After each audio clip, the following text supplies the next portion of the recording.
Welcome back to our Lammas Symposium of Goddess Temple Teachings, and I'm here with Patricia Sutherland, and I thought we would just start with a little prayer together. So may the Lady bless our afternoon, our connection here in the virtual space, in our little virtual temple, where we are exploring different teachings. May you feel the Lady's presence at this time of Lammas, Grain Mother, she who gives us all of our abundance, and to whom we thank with gratitude. Blessed be. Blessed be. So, Patricia, thank you for your patience. Thank you. And yeah, so would you like to introduce yourself to everybody? Yes, my name's Patricia Sutherland. I'm a priestess of Avalon, sister of the Silver Spiral. That's me. Wonderful, thank you. Yeah. So the Priestess of Gaia course, that's one of our new courses for this year, which we're really excited about. Can you tell us a little bit more about it? Yes, yeah, it is very, very new, and I'm really excited as well. And it is ever evolving. It's evolving each and every day, to be honest. It all started, the very beginning of it started a couple of years ago when Luna asked me to fill a gap in the temple orchard to give a talk. And I thought, great, I want to talk about how I use crystals in the Wheel of Avalon, in the aspect of working with each of the goddesses. So I came along with all my crystals, and I was given my 20-minute slot, and we chatted. And because there was 2 people following me that didn't arrive, so Luna said, carry on talking, because everybody found it really interesting. And I think it was different, really, to what people had heard about, and it was very new. So I think I ended up talking for well over an hour. And then from there, Luna sort of prodded me to say, you know, that this would actually make a really good course at some point, you know, go away and have a think about it. So I did go away and have a think about it. But of course, I was still doing my Priestess of Avalon training. So I was heavily, you know, in depth with my training and with the lady. And I didn't feel it was the right time anyway for me to come up with something. So it carried on. And then I dedicated as a Priestess of Avalon. And then Kathy started to nudge me about it. As she does. And so I said, okay. I said, but I don't feel it's evolved yet. It is coming, but it's not quite evolved. So, and then a few months on, Kathy gave me a real prod and said, it's now we want it now, you know. So she emailed me, and I went on a walk with my skull. This is Richard. He's with me. Oh, lovely. Yeah. He's beautiful. He was my very first skull many years ago.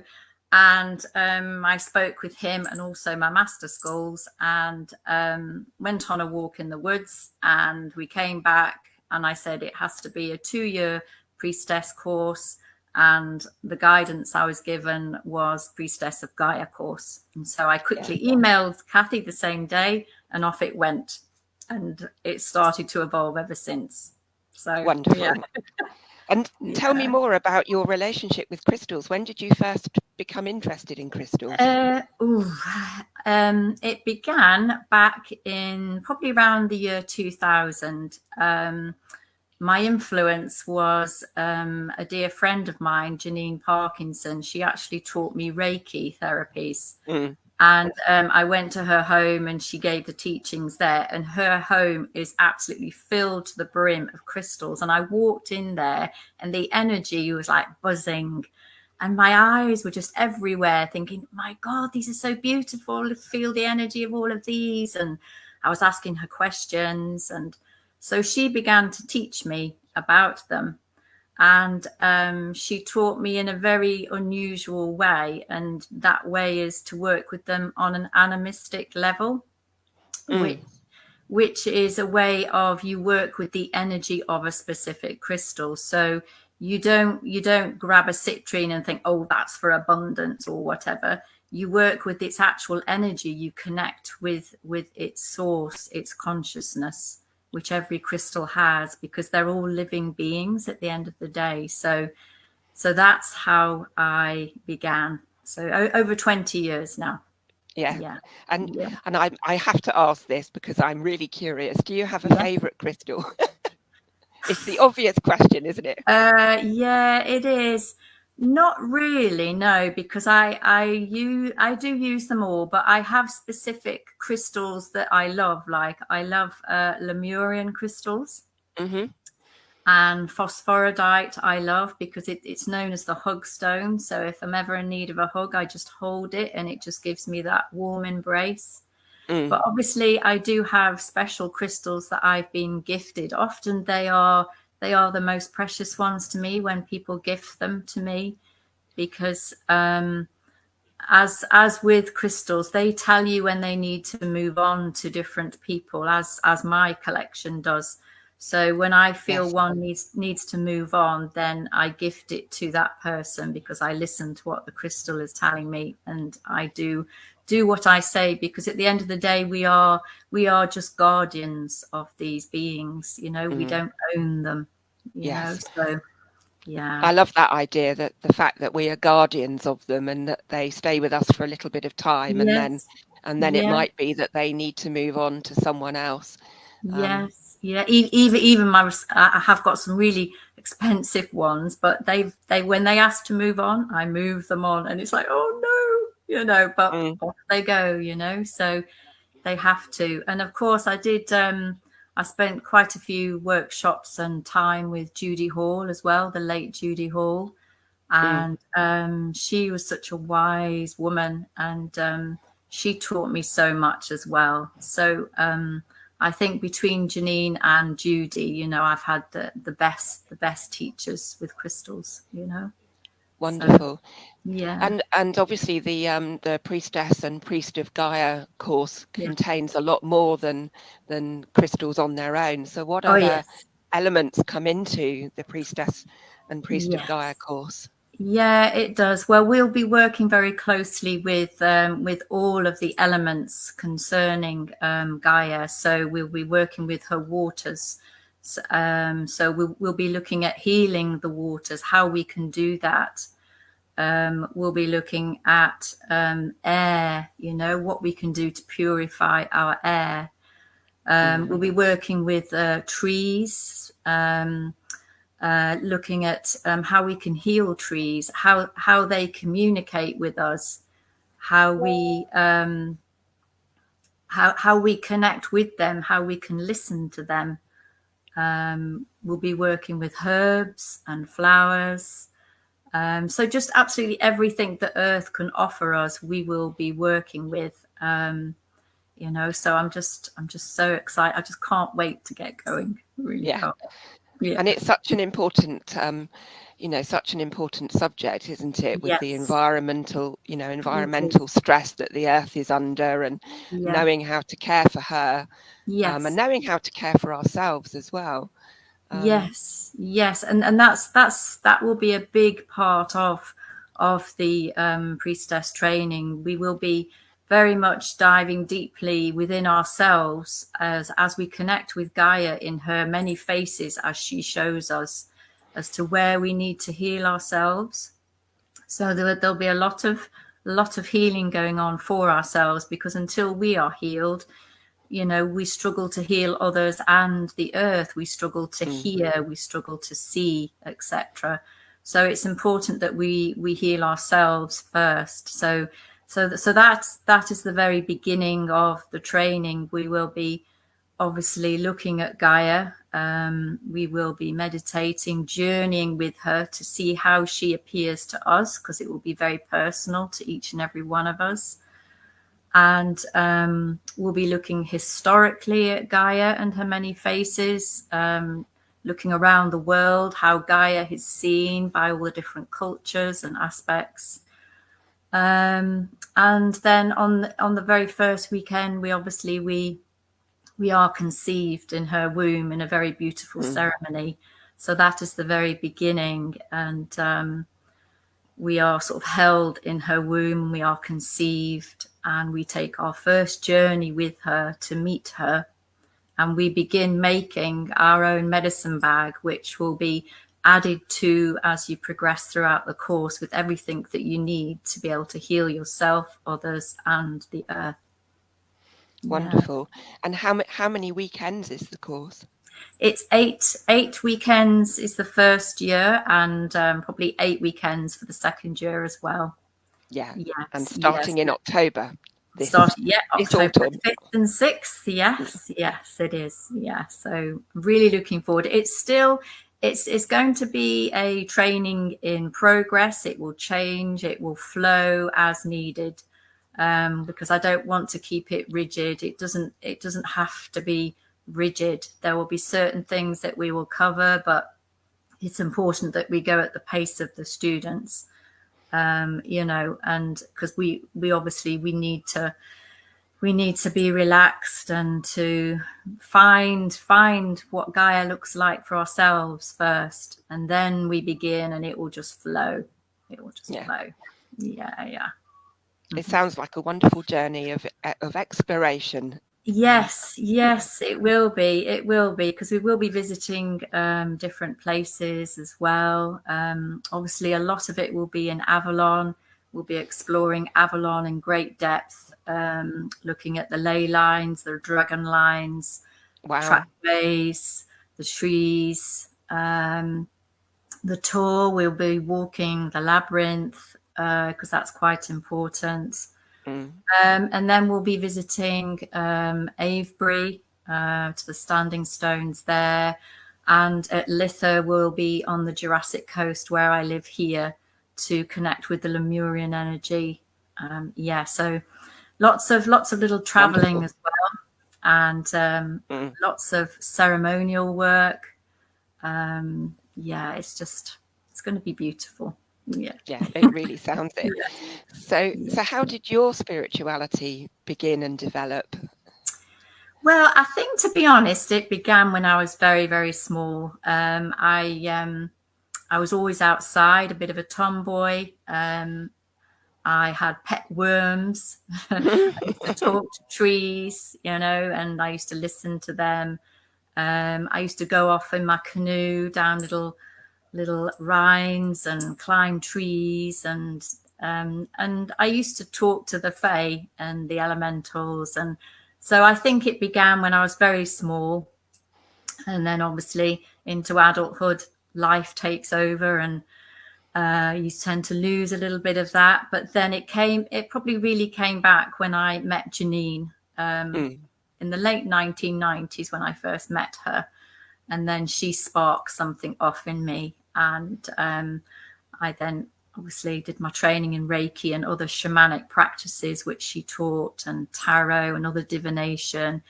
And then my whole world just opened up. And then obviously Goddess came to me by accident again, but it's not by accident really. It's all planned.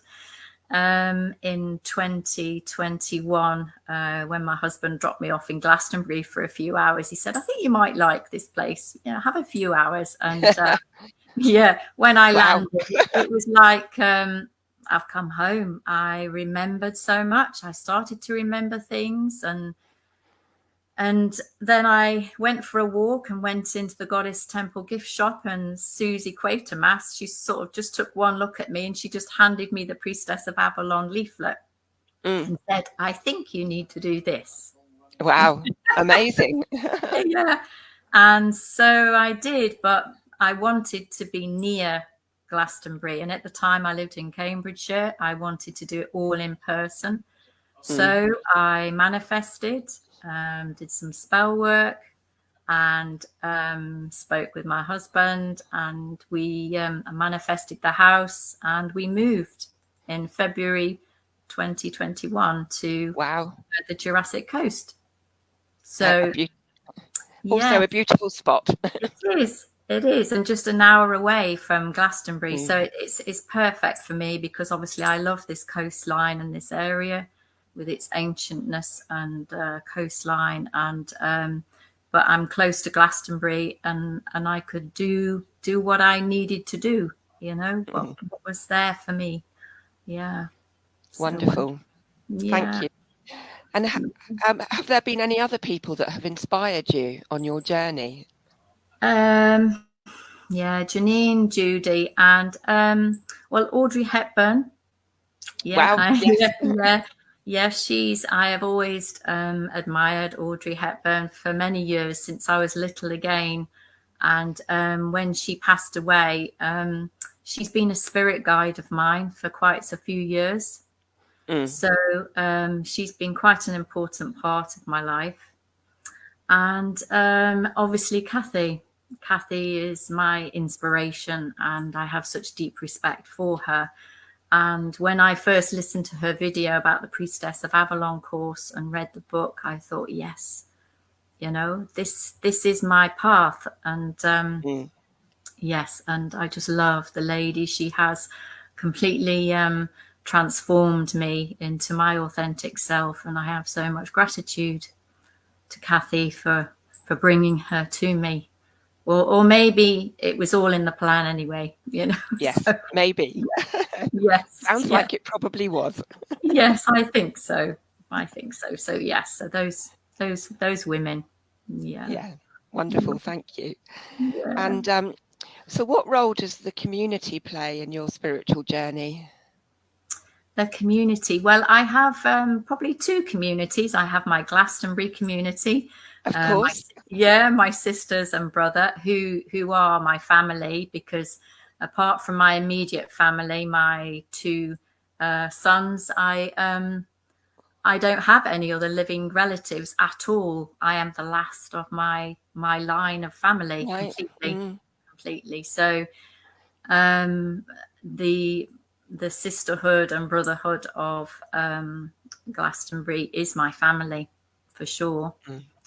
And obviously I have close friends here in the Jurassic coastline who are also a little part of my family now. But it is quite interesting, the sort of different dynamics of the two communities, though, because obviously I step into Glastonbury, my other world, my beautiful world where I'm completely myself, and I am a priestess there. And then I step back into this world. And yes, I am very much accepted here, but I'm still a little bit of a quirky person in the village, But it's really it's lovely. But saying that, they come to me and they want to know more, and so so it's all good. It's all good. Yeah. Thank you. Yeah. So if what advice would you give to someone who was perhaps new to the Goddess Temple and they were looking to develop their connection with its teachings and the community? Do you have any advice for those people? I do. It's what the lady told me, really. Trust in your choices, surrender, and go with the flow. Yeah, those three words. Once you start to do that, doors begin to open, magical things begin to happen, and you start living your dream. Yeah, absolutely. Yeah, you become the authentic self. All those layers that have fallen away, and you're left with you, and you can do anything. Yeah. And that's such a wonderful revelation, isn't it, when it happens, that you can have the life that you dream of, actually, if you really want to. Yes, you can. You can. If you set that intention out there, if you have a goal, then you can do it. You can do it. Yeah, I'm not saying it will be easy, because life is not easy, and it's not meant to be easy. So, because yes, one of my first spiritual experiences, someone said to me, there are not good or bad decisions, there are choices. That's right. That's correct. Yes. There are just choices, And that helped enormously when I was at a crossroads in my life before, for me to sort of to think through what it was I needed to do next. And that really helped. Yes, definitely. Definitely. Yeah. So is there anything else about your training that you would like people to know? I'm sure there's lots of things about your training that you'd like people to know. I don't want to give anything away, you see, because it's all part of the mystery of it all. And it's if you love Mother Earth, which I'm sure we all do, but obviously there are those of us who are connected more deeply. This is a very deep journey. It's an evolving journey. It's one where you will be immersed within yourself, within the earth, within the waters, within the air, the fire, and spirit. And it's just a real magical journey that I feel that we're all going to be walking on. And the first one will be especially special. I have just got some words that were written down that I'd just like to say about. Wonderful. We exist upon sacred grounds at the altar of her embrace, embodied by an eternal love. We are temples of her grace. Birthed from her everlasting earth, we nurture from her healing roots. Her maternal heart of ethereal beauty bears life as a deity of her fruits. Yeah. That's really beautiful. Really beautiful. Thank you. Yeah. Thank you, Patricia. It's been really lovely to talk to you this afternoon. You're welcome. Much appreciated. And if anybody has any questions or comments, they can pop that into the comments in the Goddess Conversations Facebook page underneath this live session, and we will answer your questions. So we can do that too. Yes. So, thank you, everybody, and we will see you tomorrow at 12. Thank you. Blessed be. Blessed be.